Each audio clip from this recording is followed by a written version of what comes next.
Hello viewers, இன்னைக்கான அரசியல் அப்டேட்ஸில் நம்ம பார்க்க போகிற ரொம்ப முக்கியமான ஒரு பரபரப்பான தகவல் என்ன அப்படின்னு பார்த்தீங்கன்னா, தற்போது தமிழ்நாட்டின் சட்டமன்ற தேர்தலுக்கு அப்புறமா மிக கடுமையாக பாதிக்கப்பட்டிருக்கக்கூடிய கட்சியாக இருக்கிறது அதிமுக தான் அப்படின்னே சொல்லலாம்.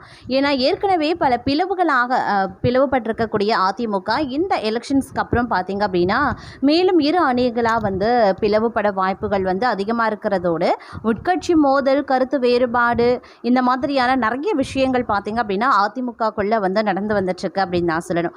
அதிலும் பார்த்தீங்க அப்படின்னா இபிஎஸ் பக்கம் தாவ தயாரான சிவி சண்முகத்துக்கு பார்த்தீங்க அப்படின்னா விஜய் மிகப்பெரிய அளவில் ஒரு அதிர்ச்சியை கொடுத்திருக்காரு அப்படின்னு தான் சொல்லணும். அது மட்டும் இல்லாமல் அதிமுகவில் இனி ட்விஸ்ட்டுக்கு மேலே ட்விஸ்ட் காத்து கொண்டு இருக்கிறதாக ஒரு தகவலும் வெளியாக இருக்கிறது. அது என்னென்ன அப்படிங்கிறத பற்றியும் பல சுவாரஸ்யமான பரபரப்பான தமிழக அரசியல் களத்தை பற்றிய தகவல்களை தொடர்ந்து நாம் இன்னைக்கான பதிவில் பார்க்க போகிறோம். ஸோ வீடியோ ஸ்கிப் நாம கடைசி வரைக்கும் பாருங்கள். வீடியோக்குள்ளே போகிறதுக்கு முன்னாடி இது வரைக்கும் நீங்கள் நம்ம சேனலை சப்ஸ்கிரைப் பண்ணலை அப்படின்னா உடனே சப்ஸ்கிரைப் பண்ணிக்கோங்க. அப்படியே பக்கத்தில் இருக்கக்கூடிய நோட்டிஃபிகேஷனுக்கான பில் பட்டனையும் ப்ரெஸ் பண்ணிக்கோங்க. சரி நேர்களே, வாங்க வீடியோக்குள்ளே போகலாம். தமிழ்நாட்டின் சட்டமன்ற தேர்தலுக்கு பிறகு மிக கடுமையாக பாதிக்கப்பட்டிருக்கக்கூடிய கட்சியாக இருப்பது அதிமுக. தொடர் தோல்வியால் துவண்டிருந்த அதிமுக இந்த தேர்தலில் ஒரு மாற்றத்தை காணும் அப்படின்னு நம்பியிருந்த அக்கட்சியினருக்கு பெருத்த ஏமாற்றமே அரங்கேறியது அப்படின்னே சொல்லலாம். எடப்பாடி பழனிசாமிக்கு எதிராக சிவி சண்முகம், எஸ்பி வேலுமணி தரப்பினர் களமிறங்கி மிக பெரிய அளவில் பரபரப்பை கட்சியில் உருவாக்கியிருந்தாங்க.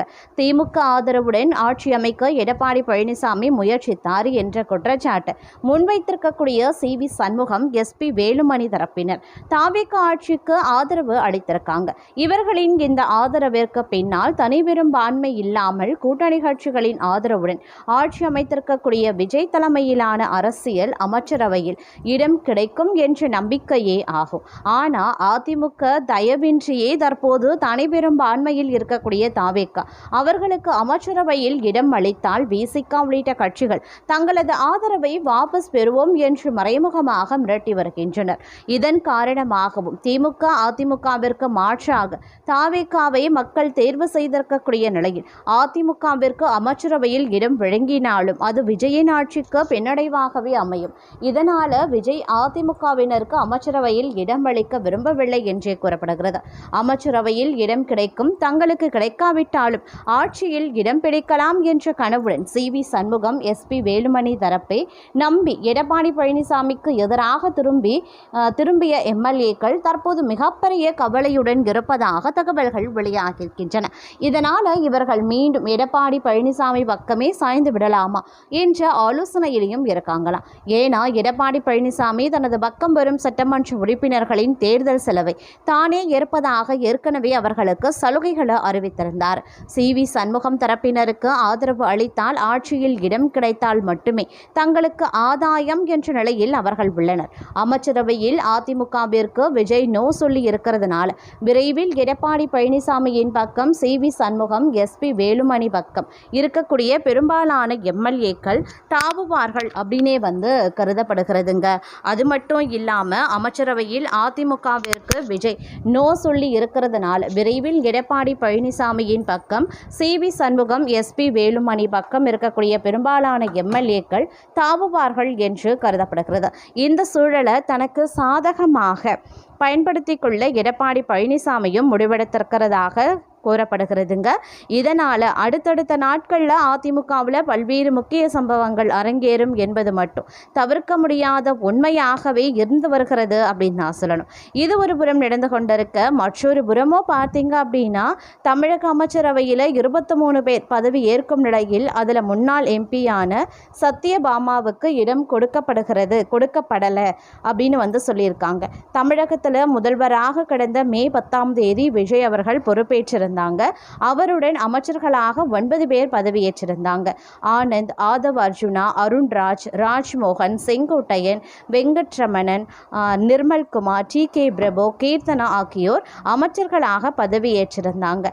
அதே மாதிரி அமைச்சரவை எப்போது விரிவாக்கம் செய்யப்படும் அப்படின்ற எதிர்பார்ப்பு எழுந்திருந்தது. அந்த வகையில் இன்றைய தினம் விரிவாக்கம் செய்யப்பட்டிருக்கிறது. அதில் புதிய அமைச்சர்களாக 23 பேர் பதவியேற்கிறாங்க.